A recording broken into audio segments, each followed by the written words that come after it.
Hello friends, this is Sangam Phori. Welcome back to my channel pharmacy dream.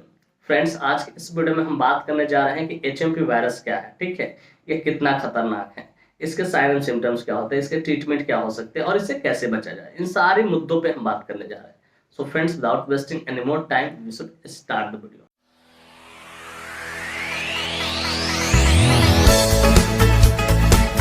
Friends, मैंने बहुत सारी ऐसी वीडियो बना रखी जो कहीं ना कहीं आपकी मेडिकल की जानकारी को इन्हांस करेगी, बूस्ट करेगी।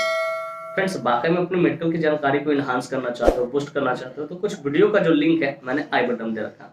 आप जल्दी से जाइए, वहां क्लिक कीजिए और अपनी मेडिकल की जानकारी को और ज्यादा इन्हांस कीजिए और बूस्ट कीजिए। तो फ्रेंड्स, चलिए वीडियो को शुरुआत करते हैं। फ्रेंड्स, आज का हमारा टॉपिक है HMP virus. Friends, HMP virus पे मैं इसलिए वीडियो बना रहा हूं ताकि इस बारे में आपको सटीक और सही जानकारी मिल सके कि आखिर एचएमपी वायरस है क्या।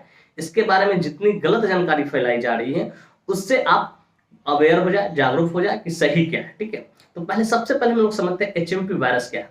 तो डियर व्यूअर्स, एचएमपी का पूरा नाम, ठीक है, ह्यूमन मेटा न्यूमो वायरस होता है, क्योंकि एक प्रकार का वायरस ही है। इसका काम सर्दी जुकाम करवाना होता है।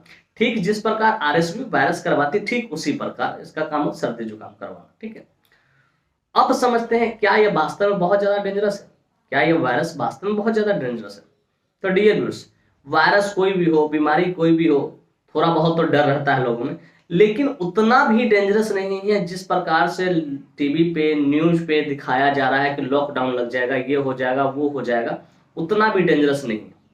ये वायरस है, इसका काम है सर्दी जुकाम करवाना। और ये जो वायरस है पिछले 50 सालों से अपने अस्तित्व में है, लेकिन अभी हाल ही फिलहाल के ठीक है इन्वेस्टिगेशन में ये पकड़ में आया है। ये वायरस कोई नया वायरस नहीं है, इस बात को याद रखिएगा। ठीक है, ये भी पुराना वायरस है, लेकिन अभी जांच में फिलहाल में ये पकड़ में आया है। ठीक है, तो लेकिन अब बात ये करते हैं खतरा किनको है, किन लोगों को बचना चाहिए इनसे।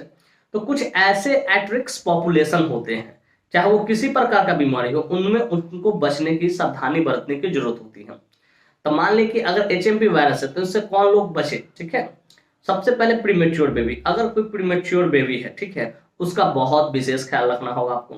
फिर चिल्ड्रेन अंडर 5 ईयर्स, अगर ये 5 साल के नीचे का लड़का है, बच्चा है, बच्ची है, ठीक है, उसका भी आपको ख्याल रखना होगा। उसमें अगर होगा थोड़ा परेशान करेगा।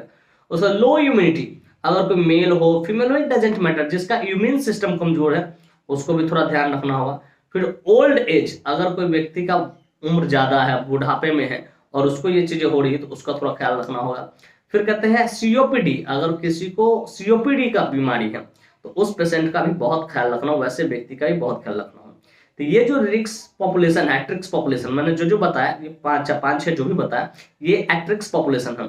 इन व्यक्तियों को, ठीक है, थोड़ा बचना चाहिए इस वायरस से। लेकिन एक और बात मैं क्लियर कर दूं, ये जो व्यक्ति लोग है या जो एट्रिक्स पॉपुलेशन है, उसको सिर्फ इसी वायरस से ना, किसी प्रकार की बीमारी हो, टाइफाइड हो, डेंगू हो, मलेरिया हो, डायरिया हो, उन सभी से बचना चाहिए, उन सभी से बचना चाहिए। ठीक है, तो बस इतना आपको ख्याल रखना है, ठीक है, कि जो भी एट्रिक्स पॉपुलेशन है उसको थोड़ा इससे बचने की सावधानी बरतने की जरूरत है। फ्रेंड्स, मैं उम्मीद करता हूं ये बातें आपको अच्छे से समझ पाएगा। फ्रेंड्स, अब थोड़ा हम समझते हैं इसके साइन एंड सिम्टम्स के बारे में। इसका आखिर साइन एंड सिम्टम्स क्या होता है। ठीक जिस प्रकार से नॉर्मल जो सर्दी जुकाम होती है उसका जो साइन एंड सिम्टम्स होता है, ठीक उसी प्रकार इसका भी साइन एंड सिम्टम्स है। पहला है नसाल कंजेशन, आपके नाक जाम हो जाएंगे, या रनिंग नोज, आपके नाक बहने लगेंगे। फिर कहते हैं फीवर, आपको फीवर आएगा, क्या हुआ, फीवर आएगा। फिर कहते हैं वाटरी आइज, आंखों से पानी आना चालू हो जाएगा। फिर कहते हैं शॉर्टनेस ऑफ ब्रीदिंग, आपको सांस लेने में दिक्कत होगी। फिर कहते हैं कफ एंड कोल्ड, आपको सर्दी जुकाम और खांसी भी साथ साथ में हो। मतलब जिस प्रकार से जो नॉर्मल सर्दी जुकाम होता है, ठीक उसी प्रकार से इसमें भी सिम्टम्स, साइन एंड सिम्टम्स देखने को मिलते हैं। नाक बहने लगेगी, नाक बंद होगी, आंखों से पानी आना चालू हो जाएगा। ठीक है, फिर उसके बाद कफ एंड कोल्ड हो जाएगा, खांसी हो जाएगा। ठीक है, तो ये सारी चीज देखना, बुखार आएगा, आपको सांस लेने में दिक्कत होगी। ठीक है, चेस्ट में बीजिंग साउंड सुनाई देगा, खरखराहट के साउंड सुनाई देगा, चेस्ट बायलेटरल क्लियर नहीं होगा, क्रैप्ट सुनाई देगा। ठीक है, तो ये सारी चीजें होती है। मतलब जिस प्रकार से नॉर्मल सर्दी जुकाम होते ठीक उसी प्रकार से ये चीजें होती है। तो डियर फ्रेंड्स, मैं उम्मीद करता हूँ कि साइन एंड सिम्टम आपको समझ में आया। अब देखिए, अब बात करते हैं इन्वेस्टिगेशन के बारे में। तो जहां तक मेरा ख्याल है, इस इन्वेस्टिगेशन को करने की जरूरत तो नहीं पड़ती है, लेकिन कुछ ऐसे केसेस होते हैं जहां पे आपको लगे कि नहीं करने की जरूरत हो तो आरटीपीसीआर आप करवा सकते हैं। आरटीपीसीआर करवा के पता लगा सकते हैं कि एचएमपी वायरस है या नहीं, ये चीज आप करवा सकते हैं। लेकिन इसका कोई विशेष फायदा भी नहीं है, क्योंकि जिस तरह से सर्दी जुकाम होती है नॉर्मल, ठीक उसी प्रकार से ये भी है। ठीक है, तो इन्वेस्टिगेशन में आप आरटीपीसी करवा सकते हैं, लेकिन आपको जरूरत लगे तब, ठीक है, ऐसा नहीं कि सबको करवा दे आप, ठीक है। तो डियर फ्रेंड्स, मैं उम्मीद करता हूँ ये बात। अब बात करते हैं ट्रीटमेंट के बारे में। तो फ्रेंड्स बेसिकली इसका जो ट्रीटमेंट है, कोई प्रॉपर कोई अभी ऐसी दवा नहीं है जिसको दे टैबलेट या कैप्सूल तो ठीक हो जाए। जैसे मान लीजिए किसी को दर्द होता है तो पेन किलर देते हैं, दर्द ठीक हो जाता है। लेकिन ये जो एचएमपी वायरस है, इसका जो है एग्जैक्ट कोई मेडिसिन अभी नहीं है, ठीक है, जिसको देते ही आप तुरंत ठीक हो जाए। इसका बस एक ही ट्रीटमेंट है, सिम्टोमैटिक ट्रीटमेंट है, कि जो सिम्टम्स दिख रहे हैं उसके अनुसार आप इलाज कीजिए। जैसे नॉर्मल सर्दी जुकाम का आप करते हैं, जैसे मान लीजिए फीवर आ रहा है आप उसको कालपोल देंगे, एलर्जी है तो आप उसको मॉन्टेयर एल सी दे सकते हैं या मॉन्टिना एल दे सकते हैं, ठीक है। लिम्सिक टैबलेट इम्यून को बूस्ट करने के लिए आप दे सकते हैं, ठीक है। साथ में कफ आ रहा है तो कफ देख लीजिए, ड्राई कफ है या मॉइस्ट कफ है, उसके लिए आपको कफ सिरप देने होंगे, ठीक है। तो सिम्टोमैटिक ट्रीटमेंट इसका किया जाता है इसका, और कंप्लीटली बेड रेस्ट करने के लिए बोलता है कि भाग दौड़ करने के कोई जरूरत नहीं, इसमें बेड रेस्ट किया जा सकता है। तो इस तरीके से इसका ट्रीटमेंट किया जाता है। हाँ, और जिस प्रकार से न्यूज पे, ठीक है, टीवी पे दिखाया जा रहा है कि लॉकडाउन आएगा, फिर से लॉकडाउन आएगा, नया वायरस है, ऐसा कुछ नहीं है, ठीक है।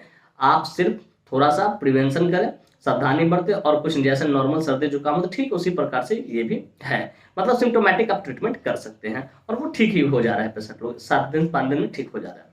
तो डियर फ्रेंड्स, मैं उम्मीद करता हूँ कि ये बातें एकदम स्पष्ट तरीके से मैंने एनालाइज करके क्लियर कर दिया कि एचएमपी वायरस क्या है, यह कितना खतरनाक है, यह क्या करवाती है, ठीक है, इसके इन्वेस्टिगेशन क्या होते हैं, इसके साइन एंड सिम्टम्स क्या होते हैं, और इसके सिम्टोमेटिक ट्रीटमेंट क्या होते हैं। और साथ ही साथ मैं ये भी उम्मीद करता हूँ कि मेरी यह वीडियो काफी इन्फॉर्मेटिव, काफी इंटरेस्टिंग, काफी जबरदस्त लगी होगी आपको, और मेरे इस वीडियो से ना आप लोगों को बहुत कुछ सीखने को मिला हो।